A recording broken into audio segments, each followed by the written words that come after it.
inna awwala baitin wudi'a linnas lalladzi bi Bakkata mubarakan wa hudan lil alamin.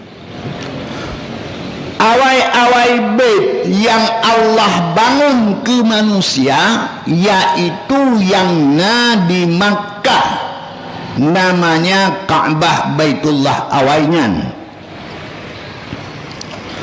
Bahkan Ka'bahnya ngan Nabi Adam awai Ka'bah. Golom Nabi Adam Ka'bah kagak bangun. 2000 tahun ruh golom Nabi Adam kagak bangun Ka'bah. Maka dengan Masjid Aqsa dan bate di tengah Masjid Aqsa sangat lebih awal Ka'bah. Yang kedua, bate yang di tengah Masjid Aqsa memang batenya dari dalam surga, betul ya Allah. Tak kalah besar martabat bate Hajarul Aswad. Bate Hajarul Aswad juga betul ya Allah dari dalam surga. Bepeduk bak sago Ka'bah.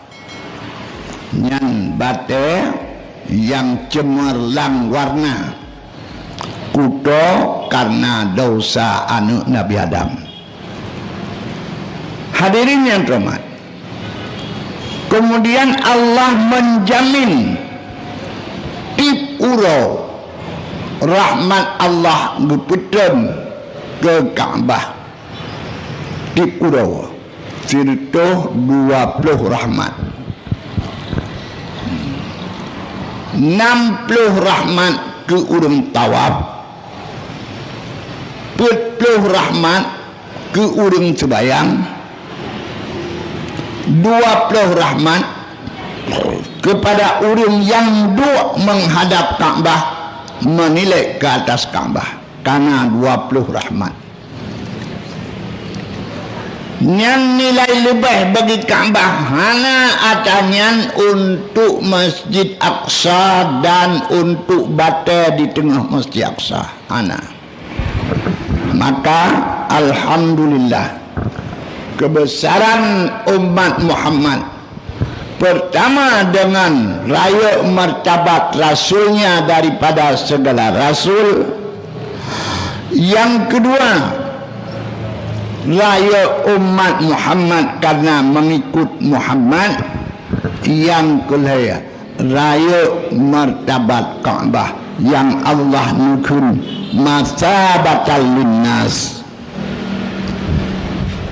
Kemudian yang kedua, raya martabat umat Muhammad dengan raya martabat kitab petunjuk.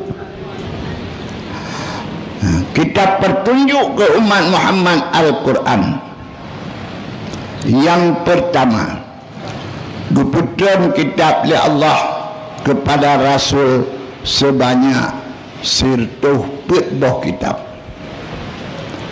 100. Kemudian yang kedua, Quran. Cerita dilikut seluruhnya dikandung oleh Quran. Maka Al-Quran jadi ummul kitab.